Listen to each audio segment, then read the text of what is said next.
What's the number one reason you're a member of the NSCAA? All joking aside, this is one of the preeminent coaching organizations in the world. I've been all around the world, and I've seen nothing that replicates the NSCAA in terms of its educational outreach program, in terms of its fraternity, sorority, nature. And the convention is a highlight of the calendar every year for anyone who's involved with soccer at all. It's a terrific organization with deep sense of history. I think the number one reason to be a member of the NSCAA is to just to be part of the fraternity of coaches in this country. I love coming to the convention, seeing everybody. You have the opportunity to take advantage of the educational programs, and just going back to the fraternal nature of the NSCAA. You're going to meet so many people and come across so many different opportunities that it's something that everybody who's a coach in the U.S. has to do. 40? Just learning, just becoming a better coach through these different courses and through the people that I've met, and just being able to take things from it and share those with the kids that I work with, and trying to make them better players through the experiences that we've had, and both on the field and off the field. Yeah, I think the access to top coaches and the whole educational advantages of being a member has got to be the first. The greatest thing about being a member of the NSC is the opportunities to network with coaches, to learn from other coaches, to attend one of the coaching schools, whether it's a state or regional, national, advanced national, premier, and learn and get tools from those great coaches to solve problems for yourself back in your training sessions, and to build the building blocks of helping solve questions you have in the game and putting them in place for your players on the field. I think that it's a smart thing to do. It's a smart thing to become a member of the NSCAA. Networking alone would do it. But then when you add to the other things, that the licensing that you can get, the coming to the convention and going to the clinics and meeting other people, all those kind of things are very important. Well, NSCAA is by far the best way to exchange ideas. We all want the same thing. We're trying to get better as a soccer nation. Every time I've been here to this convention, I meet new people, I get new ideas, because everybody's got ideas, but it helps you grow as a coach and as a soccer person. There's everything that you would want at this convention, as long as you go seek it out. When I was a young college coach, this was a place to come. The conventions and people that were the presenters became mentors. And the NSCAA has made such an impact on the game as we know it today here in the United States. Through the colleges and now the youth programs and the high school. And it just touches the game at every level. Knowing where it's come from, what to you has been the most impressive thing about the evolution of the NSCAA now? I think the fact that it caters, really, as I mentioned, to all groups. I've seen youth coaches, people come right out of college, and then in 10 years' time, I see them as Division I college coaches. And I think the breadth of information, the amount of information available for them is truly immense.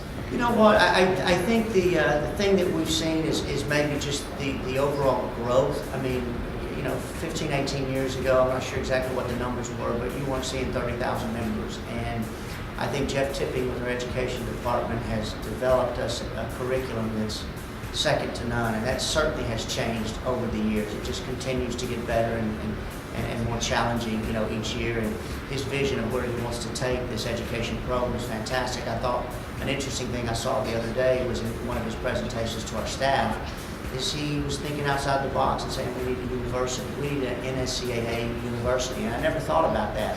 But I thought, what a great idea, And so I think it's this growth that we've had. The convention that used to have 2,000 or 3,000 people, we'll run 8,000, maybe 9,000 people through this week at the convention. And so I think more just the magnitude of the growth of the game in general has translated into the growth of the association. And our fingerprints now are in so many more pieces of the game than it used to be. I think a lot of people don't realize that, we're connected with U.S. Soccer, MLS, the WPS, and just on down all the way through youth and high school, and then our constituency groups. We have the Black Soccer Coaches Association, Native American, Latin American, our Women's Coaches Association. I mean, it's just, you can't really think of any phase of our sport in this country today that we aren't connected to. Well, you know, initially, when I first started coming to these conventions, they were in a hotel. And the demonstrations were in ballrooms, and there were maybe 500 people in the audience at a session. You could ask questions. Now it's become so large and so big, and it's a diverse membership. The women's game has taken off during that period of time, and probably 50% of the participants at these conventions are women with women's programs, and it's just grown, and it's reaching areas of the country that didn't have soccer 30 years ago. I think the most amazing thing to me is how much larger and more professional we are as an organization. When I first joined, I probably wasn't even aware of it, but we had a part-time executive director. Almost everything was done by volunteers. Now we still have an amazing number of volunteers, but we've got 16 full-time staff in Kansas City, beautiful office building. Just a tremendous infrastructure for an organization of this size. And I think, but I think underneath that, we still have the warmness of that original organization of volunteers and a small group of college coaches that started this thing. 23 years old, I'm fresh out of college. Why should I join the NSCAA? Well, I'll tell you, my evolution as a coach is through the NSCAA. I can remember as a young coach in 1976, I think the convention was out in San Francisco, and I went there with my mentor, Marvin Allen, the legendary coach at the University of North Carolina that I played for. And I can remember being here at a place, similar to this, a convention center, and I had a booklet in hand. I was just going from one clinic to another, and I was just trying to absorb as much information as I could. And what was really cool with the platform set up by the NSCAA and U.S. Soccer Coaching Schools, we developed enough of an understanding of the game to conquer the world, because in 1991 with the women's national team, we became world champions. And I'm very proud of the fact that I didn't learn it in foreign coaching schools, and I didn't learn it growing up on the streets of Rio. No, I learned how to play soccer from the NSCAA coaching conventions and from U.S. Soccer Coaching Schools. And I'm incredibly proud of that. And with that information and with their guidance and nurturing and leadership, we conquered the world. Well, I joined the NSCAA actually straight out of college. I was 21 years old and started my pursuit of my educational courses, as well as learning to get to know everyone in this profession. And I think here at the convention is a wonderful opportunity to do that. But it's really about meeting people and making connections, whether that's with club coaches. If you want to be in the college game, you've got to have those connections. If you're looking to work in the club system, there's certainly an ability to network and meet other people that way. Okay. Provides you with the tools to develop as a coach, with clinics, with guidance, with mentors. The biggest organization of coaches in the world, and biggest doesn't always mean best, but in this situation it really does. Cool. All right. As a young coach, I would recommend it to any young coach to sign up and be part of the NSCAA. It's been a great resource for me. Just the resources that are available, and then also being able to be part of the coaching community and come to conventions like this and interact. And then also just going to different clinics and watching the different clinicians. I've been around the game for a long time. Haven't coached forever, so I'm always trying to pick up little tidbits from different coaches or psychologists like Bill Beswick. So it's a great opportunity to use resources and just a great community to learn from other coaches and network. I think it's the interaction with other coaches and the ability to interact with other coaches. And the idea that at something like this convention, you have different NSCAA members helping out by doing this clinic or that clinic or doing whatever, and they're approachable. I mean, approachability, I think, is the biggest thing with the NSCAA. You go to one of their licensing courses, the staff is approachable. You come to something like this, and the staff, the board, all those kind of people are approachable. People are all in it for the same reason, which is to promote soccer. And there's really not as many agendas here. Well, I think the NSCAA is responsible for a lot of growth of of soccer in this country. And soccer's come a long way since I first started covering the game. And I think anytime you can get some of the greatest minds in the game working together towards one goal, like the NSCAA, it has to be successful. You know, I think it's a necessity. It's really a great group of peers. There's a lot of people. Everyone here is very friendly. If it's everyone from an Ants Endurance or to a Bruce Arena or to a Tony DeChico, they're here and you can walk up to them and just be like, "Hey, coach," and they'll talk to you. You know, they're not standoffish. They're not like this. They're just like every other coach walking around, and it's really unique for the sport. You know, I think there's several reasons. I think one is, obviously, I think we have the best education program in the world. And I say that, and I don't say that loosely. I've done my UEFA A license overseas, and going through that with some of the top coaches in the world, I can remember the session that I was in with people like Ali McCoist, you know, who's now the assistant coach at Rangers and was with the national team. And trust me when I say we have some of the best coaches in the world right here in America. And so I think with our education program that we have to provide, any young coach needs to get involved with us for that reason. You know, you need to continue to grow and develop your craft, and ours are second to none. I think the other thing is it gives you opportunities to be around people like coming to this convention, that you're going to brush shoulders with some of the top people in the world that are here. And I think what surprises so many young coaches is how approachable most of these coaches are. I mean, we've had World Cup champion coaches like, you know, Pereira from Brazil, and you get the Andy Roxboroughs in here, the Craig Browns, and national team coaches from all over the world. It's just a great way. You don't get better staying in the own little environment that you're in.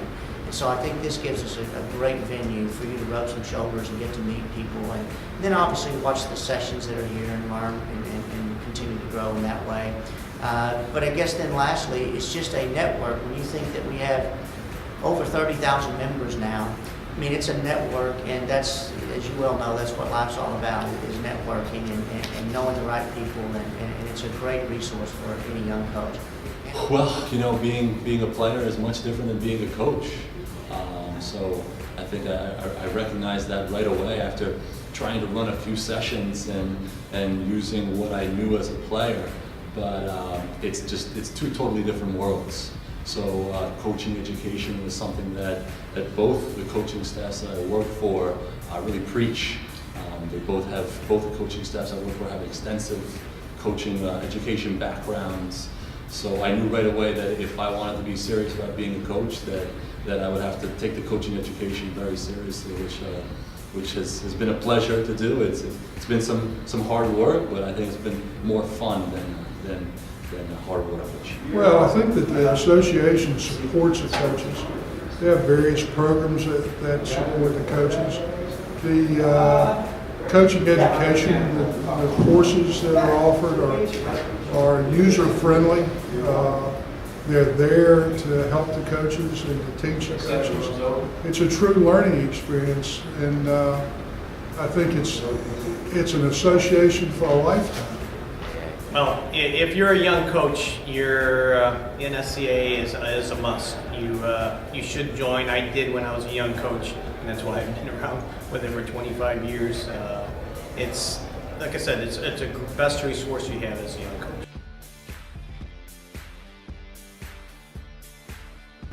All right, now with the women's game, which is obviously where you've made your most hay, how is the NSCAA helping the women's game and developing women's coaches?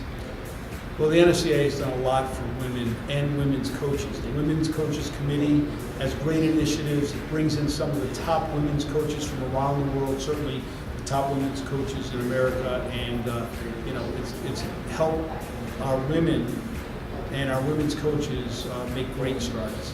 Well, I'm excited about it. The Diversity Committee has been a little over 10 years in the making. Today we have members including the Black Soccer Coaches Committee, the Latin American Soccer Coaches Committee, Native American Soccer Coaches, the Women's Soccer Coaches Committee, and the Urban Soccer Collaborative, which is a consortium of a lot of groups, including Star Fighter and American Scores and other groups and organizations that provide soccer to underserved communities and underserved youth. I think that the NSCAA is great for women's coaches, mainly because of the networking. I think that that's been certainly one of the benefits that I've gained from being a member for over 18 years.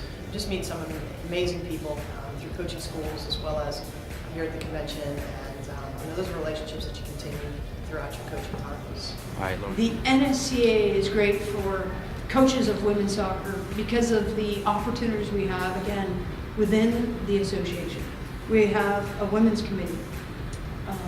Where many of the initiatives coming out of the women's committee for coaches are what opportunities do we have to feature clinicians and coaches of women here at the convention, getting more coaches of women involved in the national staff coaching positions, having role models out there for all the women that want to go into coaching. We have a great network where we're recruiting more people to be a member of the NSCAA, because when you're a member of the NSCAA, you don't realize it when you first come to the NSCAA. You're a part of a huge family. And then in the women's community, in the women's game, you're a part of a family that's very well connected. And we all help each other. We're all involved in serving the game. I feel it's very important that the Hispanic coach get involved. And like I mentioned earlier, they were not aware in past years, they were not aware that there was opportunities here at NSCAA, but now they are aware. So I would highly, strongly recommend you come out to one of these courses. And also, what's great is that the NSCAA offers seminars and clinics for specifically Hispanic coaches in Hispanic areas. They'll tailor their clinic to what you want, an area. They'll go out there NSCAA to help promote and help educate the Hispanic coaches. That's a great question. I think the NSCAA is great developing women's coaches because we're very candidate friendly. That's going to sound a little strange to you, but probably by saying that. But I think for years, and this is no disrespect to our federation, because I spent 15 or 18 years teaching our coaching education courses with U.S. Soccer as well. But I think in the early years, both with the U.S. Soccer and there was this idea that, women's soccer really was not a sport. It was, yeah, we got it, but it still wasn't looked upon around the country. That's changed in the last 15 years, and I think the NSCAA was one of the first associations to really embrace that growth, and in fact went out and encouraged, women. We have women on our staff now. April Heinrichs is on staff, Janet Rayfield. We've got some of the top women's coaches in the world who are working with the association. So I think it's a very candidate friendly, and I'm really only saying that in terms of the education. I'm just taking one small piece of it. But 15 or 18 years ago, you didn't see a lot of women at this convention, and now everywhere you look, So I think it's very candidate and it's very user friendly.